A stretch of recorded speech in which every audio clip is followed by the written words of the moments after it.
मणिपुर के इतिहास में धार्मिक स्थल पहली बार निशाना बने हैं। चर्च में जो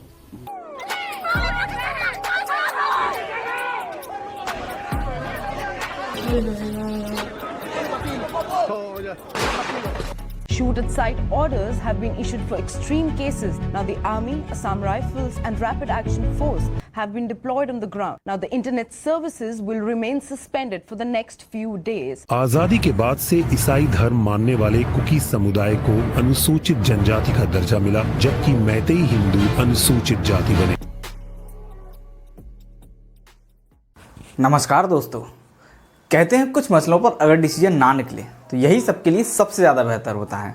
ऐसा ही कुछ मणिपुर स्टेट में हुआ है। एक मसला जो मैतेई कम्युनिटी के लोगों के द्वारा एसटी स्टेटस की डिमांड को लेकर पिछले 10 सालों से कोर्ट में पेंडिंग था और इस टाइम ड्यूरेशन में पूरे स्टेट में सब कुछ नॉर्मल चल रहा था। लेकिन जैसे ही इस मसले पर डिसीजन आता है, पूरे स्टेट में वायलेंस शुरू हो जाता है, और वायलेंस भी ऐसा जो अब तक रुकने का नाम नहीं ले रहा। इसमें अब तक 125 लोग मारे जा चुके हैं और 3000 से ज़्यादा लोग घायल हो चुके हैं। कंडीशन यहाँ तक आ गई कि गवर्नमेंट को इंडियन आर्मी और सीआरपीएफ को भेजना पड़ा और पूरे स्टेट में इंटरनेट सर्विसेज को भी बंद कर दिया। कई लोगों को तो अभी तक यही नहीं पता कि मणिपुर में आखिर चल क्या रहा है। तो आइए दोस्तों, आज के इस वीडियो में 3 मई 2023 से मणिपुर में 2 कम्युनिटीज कुकी और मैती के बीच में चल रहे वायलेंस को शुरू से समझने की कोशिश करते हैं।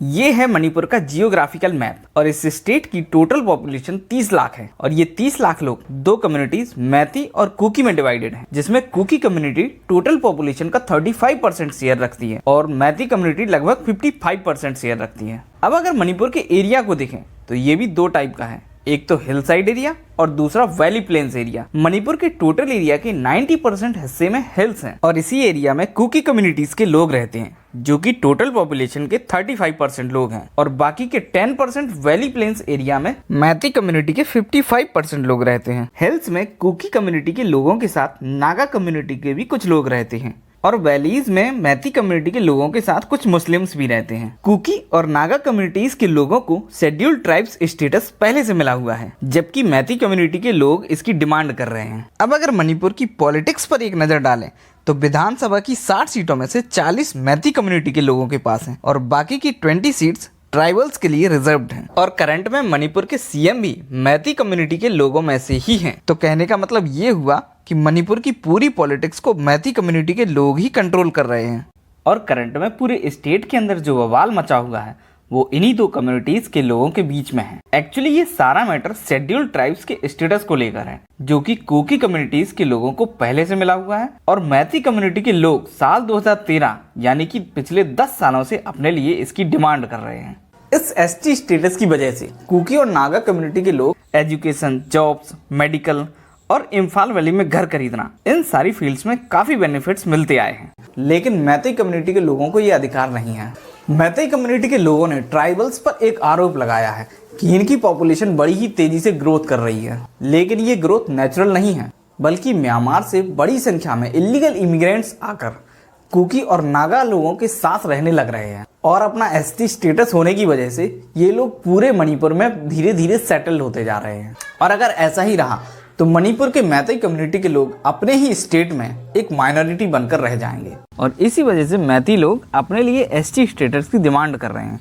और फाइनली 27 मार्च 2023 को मणिपुर हाईकोर्ट ने स्टेट गवर्नमेंट ऑफ मणिपुर को डायरेक्ट किया कि मैतेई कम्युनिटी की एसटी स्टेटस की डिमांड को कंसीडर किया जाए और इसके regarding union government of India को एक रिकमेंडेशन भेजा जाए।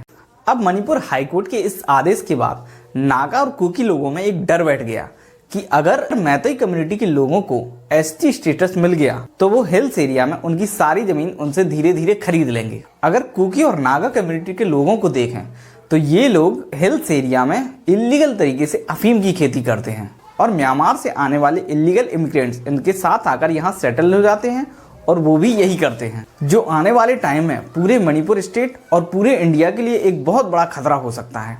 म्यांमार से आने वाली ये इलीगल इमिग्रेंट्स पूरे मणिपुर में काफी तेजी से फैल रहे थे। इसीलिए मणिपुर की स्टेट गवर्नमेंट ने इसी साल मार्च 2023 में इन इलीगल इमिग्रेंट्स को हटाने के लिए एक ऑपरेशन शुरू किया। नागा और कुकी ट्राइबल्स ने इसका काफी विरोध किया, लेकिन सरकार ने उनकी एक ना सुनी और 11 अप्रैल 2023 को हिल्स में बनी हुई 3 इलीगल चर्चेस को डेमोलिश कर दिया। Days after 3 churches were bulldozed in Imphal, the state's apex Christian body, All Manipur Christian Organization, expressed its concerns and stated that it has created a nightmare and fear psychosis.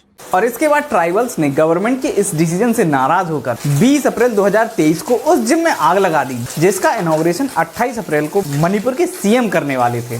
और इस incident के तुरंत बाद मणिपुर के कई areas में section 144 को impose कर दिया गया और इंटरनेट सर्विसेज भी बंद कर दी गई। और इसके बाद एक tribal organization Manipur high court के इस डिसीजन के अगेंस्ट 3 मई 2030 को एक मार्च निकालती है, जिसमें तकरीबन 60,000 लोग पार्टिसिपेट करते हैं और फिर आगे चलकर यही मार्च वायलेंस में कन्वर्ट हो जाता है। कुकी और मैती कम्युनिटी के लोग एक दूसरे के घर, स्कूल्स और वर्शिप प्लेसेस को तोड़ना और जलाना शुरू कर देते हैं। वायलेंस के पहले ही दिन 20 से ज्यादा मैती कम्युनिटी के लोगों के घरों को जला दिया गया और ये वायलेंस इम्फाल वैली के आसपास करीब 9 जिलों में देखने को मिला था। और उसके बाद ये वायलेंस पूरे मणिपुर स्टेट में बढ़ता ही जाता है और इस वायलेंस की वजह से इंडियन आर्मी और असम राइफल्स को स्टेट के कुछ रीजन्स में डिप्लॉय कर दिया जाता है। और 4 मई को central government rapid action forces की 5 कंपनियों को मणिपुर भेज देती है और दूसरी कई कंपनीज को भी भेजने का ऑर्डर जारी कर दिया जाता है। और एक्सट्रीम केसेस में मणिपुर के अंदर शूट एट साइट का भी ऑर्डर दे दिया जाता है।